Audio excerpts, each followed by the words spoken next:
Story part 1 अभी तक नहीं देखी है तो पहले आप उसे देख लें, वरना ये स्टोरी आपको समझ में नहीं आएगी। पिछली वीडियो में आपने देखा था किसी ने रात के वक्त शॉन के घर में घुसने की कोशिश की थी। शॉन घर से बाहर आकर उसी की जांच रात पड़ताल कर रहा होता है, तभी वहाँ आइसक्रीम वैन आ जाती है। शॉन उस आइसक्रीम वैन को देखते ही पहचान जाता है, अरे ये तो वही आइसक्रीम वाला है जो सुबह यहाँ आया था, लेकिन ये इतनी रात में यहाँ क्या कर रहा है। कोई भी आइसक्रीम वाला इतनी रात में आइसक्रीम नहीं बेचता। तभी शॉन को याद आया कि बुल्ली ने गुल्ली को वैन के पास जाने से रोका था, क्योंकि उसे ये आइसक्रीम वाला कुछ ठीक नहीं लग रहा था। शॉन आइसक्रीम वाले को देखकर डर जाता है और वहाँ से जाने लगता है। तभी आइसक्रीम वाला शॉन को आवाज देकर बुलाता है और उसे फ्री में आइसक्रीम देने का झांसा देता है, और अपना पॉटी बॉय शॉन फ्री में आइसक्रीम खाने के चक्कर में उसके पास चला जाता है और वो आइसक्रीम वाला शॉन को आइसक्रीम दे देता है और शॉन मजे से आइसक्रीम खाने लगता है। लेकिन जैसे ही शॉन आइसक्रीम खाकर पलटता है, आइसक्रीम वाला उसे पकड़ लेता है और उसके बाद वो आइसक्रीम वाला जिसका नाम रॉड है, वो शॉन को पकड़ने के लिए उसके पास जाता है और फिर शॉन को उठाकर वैन में ले जाकर बंद कर देता है, और इस तरह अपना पॉटी बॉय शॉन किडनैप हो जाता है। और फिर वो आइसक्रीम वाला वैन लेकर वहाँ से चला जाता है और गुल्ली बुल्ली को पता ही नहीं चलता कि शॉन किडनैप हो गया है। और अब आगे की स्टोरी देखते हैं। देखते ही देखते रात का वो बुरा वक्त गुजर गया जब अपना पॉटी बॉय शॉन किडनैप हो गया था, और कुछ घंटों बाद सुबह हो गई। गुल्ली सुबह जब नींद से जागा तो उसने देखा शॉन वहाँ नहीं है, लेकिन गुल्ली को इसमें कुछ अजीब नहीं लगा।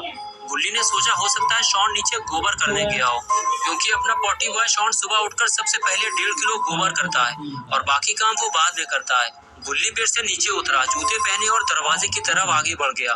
लेकिन जब गुल्ली ने दरवाजा खोलने की कोशिश की, अरे ये तो बाहर से बंद है।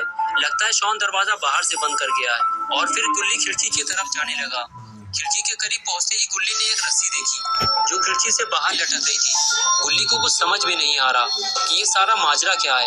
दरवाजा बाहर से बंद है, रस्सी खिड़की पे लटक रही है और अपना पॉटी बॉय शॉन कमरे से गायब है। गुल्ली फौरन बुल्ली के पास गया और उसे उठाते हुए बोला, बुल्ली यहाँ रात में कुछ गड़बड़ हुई है। शॉन कमरे से गायब है, खिड़की पे रस्सी लटक रही है और कमरे का दरवाजा बाहर से बंद है।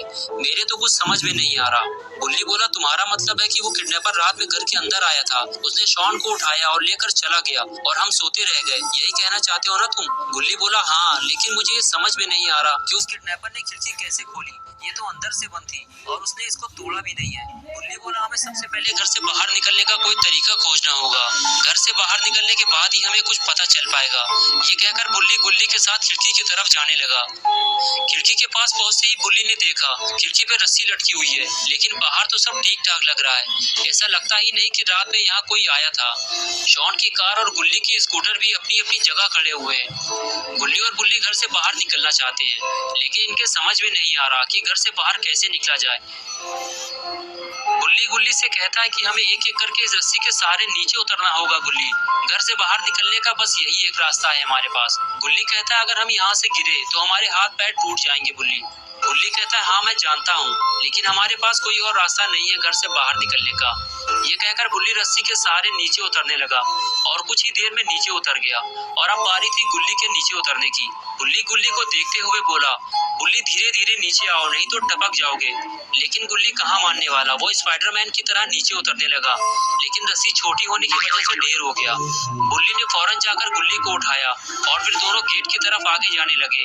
गेट के सामने पहुंचते ही दोनों की हालत और खराब हो गई। गुल्ली और बुल्ली ने देखा कि घर का मेन गेट खुला पड़ा है। ये देखकर दोनों को यकीन हो गया कि शॉन अब गायब हो चुका है। तभी बुल्ली बोला, गुल्ली तुमने सही कहा था, वो किडनैपर रात में खिड़की के रास्ते घर के अंदर घुसा होगा और फिर शॉन को उठाकर गेट के रास्ते से बाहर निकल गया होगा। गुल्ली ने कहा, वो किडनैपर बहुत खतरनाक है, हमें उसे जल्दी पकड़ना होगा, वरना हम लोगों की बारी भी आने वाली है। बुल्ली ने कहा, हाँ तुम ठीक कह रहे हो गुल्ली, लेकिन पहले हमें शॉन को ढूंढना होगा। मेरे दिमाग में एक आइडिया आया है, जल्दी चलो मेरे साथ। ये कहकर बुल्ली गुल्ली को अपने साथ कहीं ले जाने लगा। जाते हुए बुल्ली ने गुल्ली को बताया कि वो शॉन के पोस्टर छपवाने जा रहा है, जिसे वो शहर के कोने कोने में लगाएगा, और फिर जो भी शॉन को ढूंढ कर लाएगा उसे इनाम दिया जाएगा। हो सकता है इस तरह हमें शॉन की कोई खबर मिल जाए। गुल्ली और बुल्ली आपस में बात करते हुए वहाँ से चले गए। 3-4 घंटे के बाद गुल्ली और बुल्ली पोस्टर छपवा कर ले आए, जिसमें से आधे पोस्टर गुल्ली और बुल्ली ने रास्ते में ही चिपका दिए थे और आधे पोस्टर वो अपने साथ ले आए थे, जिसे वो शॉन के घर के आसपास चिपकाने वाले थे। और उसके बाद गुल्ली और बुल्ली ने कुछ पोस्टर उठाए और अपने अपने काम में लग गए। दोनों पोस्टर को काफी अच्छी तरह से चिपका रहे थे ताकि पोस्टर जल्दी से निकलने ना पाए और ज्यादा से ज्यादा दिन तक पोस्टर चिपके रहे। गुल्ली और गुल्ली दोनों अपने अपने काम में लगे हुए थे कि तभी गुल्ली को किसी गाड़ी के आने की आवाज सुनाई दी। गुल्ली देखते ही इस वैन को पहचान किया। अरे ये तो वही आइसक्रीम वैन है जो कल सुबह यहाँ आई थी। गुल्ली भी मुड़कर उस वैन को देखने लगा। अरे ये आइसक्रीम वाला फिर से यहाँ आ गया। गुल्ली ये सोच ही रहा था कि तभी आइसक्रीम वैन गुल्ली के पास आकर रुकी। गुल्ली कुछ समझ पाता इससे पहले ही आइसक्रीम वाले रॉड ने गाड़ी की विंडो खोली और बाहर निकल के गुल्ली को देखकर हाथ हिलाते हुए बोला, मोटू मेरे दोस्त, आइसक्रीम खाओगे क्या? गुल्ली बोला, नहीं, मैं पहले से ही बहुत परेशान हूँ, मुझे और परेशान मत करो, मुझे कोई आइसक्रीम नहीं चाहिए, तुम यहाँ से चले जाओ। ठीक है, मैं चला जाऊंगा, लेकिन तुम्हारी परेशानी क्या है? हो सकता है मैं तुम्हारी कोई मदद कर सकूं, अगर तुम अपनी परेशानी मेरे साथ शेयर करो। तभी गुल्ली वहाँ आ जाता है और रॉड से कहता है, कल जब तुम यहाँ आए थे तो तुमने देखा होगा कि हम 3 लोग यहाँ स्कूटर के पास खड़े हुए थे। उसमें से एक ये भी था, हमारा दोस्त शॉन, जो रात से लापता है।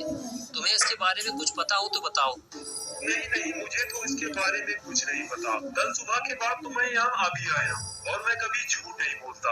गुल्ली बोला, क्या हम ये पोस्टर तुम्हारी वैन में लगा सकते हैं? क्योंकि तुम तो पूरे शहर में घूम घूम कर आइसक्रीम बेचते हो सकता है इससे शॉन का कोई सुराग मिल जाए। देखो दोस्त, मुझे माफ करना, लेकिन मैं ऐसा नहीं कर सकता। मैं वैन में पोस्टर लगाकर इसे खराब नहीं कर सकता, लेकिन मेरे पास एक चटपटा ऑफर है तुम लोगों के लिए। तुम में से कोई एक अगर मेरे साथ गाड़ी में बैठना चाहे तो मैं उसे बिठा सकता हूँ और फिर तुम जहाँ चाहो गाड़ी से उतरकर वहाँ पोस्टर लगा सकते हो। लेकिन ये बात सुनते ही गुल्ली ने इनकार कर दिया। गुल्ली बोला, तुम्हारा आइडिया तो अच्छा है, लेकिन हम में से कोई अकेले तुम्हारे साथ नहीं जाएगा। अगर तुम्हें ले जाना है तो हम दोनों को साथ ले चलो। मोटू मेरे दोस्त, मेरी गाड़ी में इतनी जगह नहीं है कि मैं तुम दोनों को बिठा सकूं। अब मैं चलता हूँ। रॉड अपने साथ गुल्ली और गुल्ली में से किसी एक को अपने साथ ले जाना चाहता था। अगर दोनों में से कोई एक रॉड के साथ चला जाता तो वो फिर शायद कभी वापस नहीं आता। रॉड के जाते ही गुल्ली और गुल्ली अपने अपने काम में फिर से लग गए, लेकिन दोनों को ये काम जल्दी जल्दी करना होगा क्योंकि थोड़ी देर में रात होने वाली है और रात के वक्त घर से बाहर रहना खतरे से खाली नहीं है। इसलिए गुल्ली और गुल्ली दोनों जल्दी जल्दी पोस्टर लगाने लगे। जल्दी जल्दी पोस्टर लगाने के बाद भी गुल्ली और गुल्ली रात होने से पहले अपना काम पूरा नहीं कर पाए और कुछ ही देर में अंधेरा हो गया। लेकिन गुल्ली ने जल्दी जल्दी सारे पोस्टर लगा दिए और उसका काम पूरा हो गया और वो अपना आखिरी पोस्टर लगाकर वहां से जाने लगा। लेकिन उसने जाते हुए देखा कि गुल्ली अभी भी पोस्टर लगा रहा है, उसका काम अभी पूरा नहीं हुआ है। गुल्ली ने गुल्ली से पूछा, गुल्ली कितने पोस्टर लगाना बाकी है अभी? मेरा काम तो खत्म हो गया, मैं जा रहा हूँ हाथ धोने। गुल्ली बोला, बस ये आखिरी पोस्टर बचा है, मैं इसे लगा के आता हूँ, तुम जाकर हाथ धो लो। और उसके बाद गुल्ली घर के अंदर चला गया, ये सोचकर कि गुल्ली भी आखिरी पोस्टर लगाकर घर के अंदर आ जाएगा। और इधर गुल्ली भी यही सोचकर आखिरी पोस्टर लगाने लगा कि इस पोस्टर को लगाने के बाद वो घर जाने वाला है। लेकिन शायद गुल्ली को ये नहीं पता कि रॉड की नजर उस पर है। वो गुल्ली को पकड़ने की फिराक में लगा हुआ है और जैसे ही उसने गुल्ली को अकेले देखा वो उसके पास पहुंच गया। गुल्ली जब पोस्टर लगाकर वापस मुड़ा तो रॉड को अपने सामने देखकर डर गया। गुल्ली रॉड को देखकर समझ गया था कि वो उसे पकड़ने वाला है, इसलिए गुल्ली फौरन वहां से भागा और रॉड भी उसके पीछे पीछे भागने लगा।